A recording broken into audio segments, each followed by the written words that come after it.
নমস্কার। নমস্কার। এনকে টিভির পক্ষ থেকে আপনাদেরকে জানাই সাদর আমন্ত্রণ এবং শুভেচ্ছা।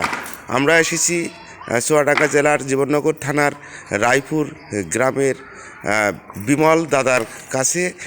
আমরা লোকমুখে শুনেছি তার অনেক অসম্ভব কিছু কাজ এবং অসম্ভব কিছু কথা। আসুন আমরা জেনে নিই তার মুখ থেকে আসলে তার অসম্ভব কাজগুলো কি এবং অসম্ভব কি করে। দাদা বলছি, আপনি কতদিন ধরে নিরামিষ অথবা খাবার খান না? এই 12-14 বছর হচ্ছে। 12-14 বছর। খাবারের ভিতরে কি কি খাবার থাকে আপনার? আর একটু ডাল, একটু সবজি, এই ডাল সবজি। ভাত খান না? না, ভাত রুটি কিছু খাই না। 12-14 বছর ধরে আপনি ভাত খান না, তাই তো? হ্যাঁ। আচ্ছা, এতে আপনার শারীরিক কোনো সমস্যা হয় কি? না, কোনো সমস্যা নেই।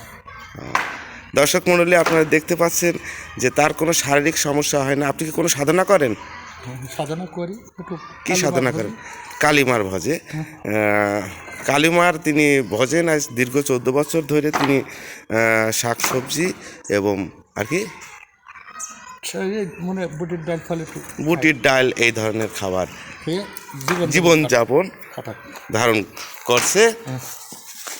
তো আপনাদের দেখতে পাচ্ছেন আপনারা যে কঠোর পরিশ্রম করে, এই কঠোর পরিশ্রমে ওই খাবার খেয়ে চলা আসলেই খুব মুশকিলের ব্যাপার। তো আজকে এ পর্যন্তই। ভিডিওটি যদি আপনাদের ভালো লাগে লাইক কমেন্ট শেয়ার করতে ভুলবেন না। ধন্যবাদ।